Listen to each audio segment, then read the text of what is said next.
योगा और आयुर्वेद के चमत्कार में आपका स्वागत है। आज आप लोगों को बताने जा रहे हैं स्वस्थ रहने के देसी तरीके। तो देख लें ध्यान से, ये है स्वस्थ रहने के देसी तरीके, यानी कि इन थोड़ी सी बातों को ध्यान से समझ लीजिए और अपना लिया जाए तो जीवन में आसानी से व्यक्ति स्वस्थ रह करके अपना सुखी जीवन व्यतीत कर सकता है। तो ध्यान से देख लें।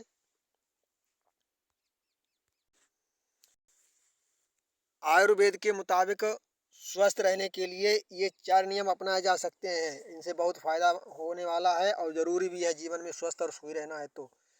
सबसे पहला नियम है, सबसे पहले नियम को देखते हैं कि संतुलित भोजन। आयुर्वेद के मुताबिक नियम यानी संतुलित भोजन करें। आयुर्वेद के मुताबिक नियमित भोजन करने से मेटाबॉलिज्म सही तरीके से काम करता है। आहार में पचने में आसान चीज़ें खाएं। ये भी ध्यान रखें कि जो सुपाच्य भोजन है उसको ग्रहण करने की कोशिश करें और बासी भोजन ना करें। इससे क्या होता है,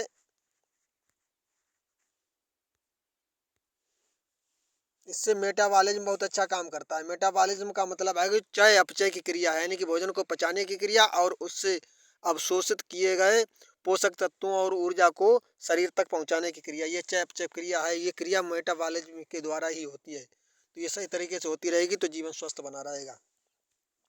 दूसरा नियम देखें, सुबह जल्दी उठें। सुबह जल्दी उठने से दिन भर जो है शरीर में एनर्जी, फुर्ती और प्रसन्नता बनी रहती है। तीसरा नियम है, गुनगुनी पानी से दिन की शुरुआत करें। लोग गुनगुना पानी पीते तो हैं लेकिन चाय के रूप में पीते हैं। ये बिगड़ा हुआ गुनगुना पानी होता है। इसमें निकोटीन पाया जाता है, उत्तेजक पदार्थ होता है, उद्दीपनता आती है इसमें। इससे व्यक्ति जो है दिमागी कमजोरी, गुस्से का शिकार, सहनशीलता कम होना, ये तमाम समस्याएं इससे बढ़ती रहती हैं और यही समाज में आजकल देखने को मिल रहा है। अगला नियम है, रात में समय पर डिनर करें, यानी कि शाम का भोजन करने का एक निश्चित समय होना चाहिए, उस समय पर भोजन कर लेना चाहिए। इससे कब्ज, अपच जैसी समस्याएं नहीं होती, मेटाबॉलिज्म सुधरता है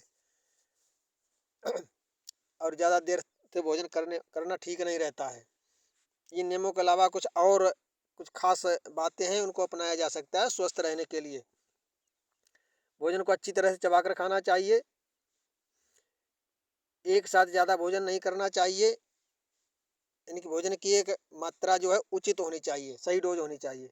भोजन करते समय पानी ना पिएं। यदि आदत डाल सकें भोजन करते समय पानी ना पीने की तो बहुत बेहतर है। वैसे ज़रूरत पड़ती है, लोग पानी पी लेते हैं। जो लोग भोजन करते समय पानी नहीं पीते हैं, आदत डाल रखी है, उन लोगों के लिए गैस इत्यादि की या पेट रोग की समस्याएं या उलझनें नहीं सामने आती हैं। उसके बाद मौसम के अनुसार ही भोजन करें।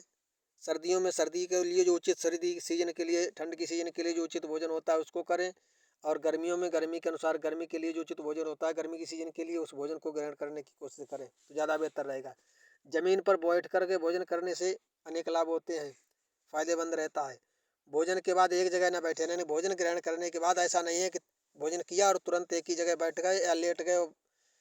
इधर उधर टहलना बहुत ज़रूरी है और इसीलिए कहा गया है कि शाम को सूर्यास्त के बाद भोजन ना करें तो ज़्यादा बेहतर रहेगा। सूर्यास्त से पहले भोजन कर लिया करें ताकि टहलने चलने फिरने का अवसर प्राप्त हो जाए।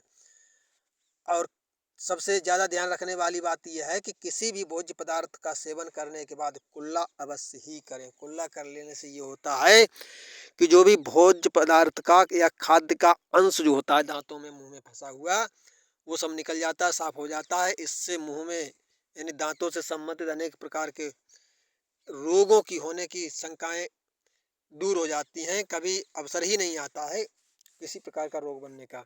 तो ये थे स्वस्थ रहने के लिए कुछ खास देसी नियम जो कि आसानी से अपनाए जा सकते हैं और इनको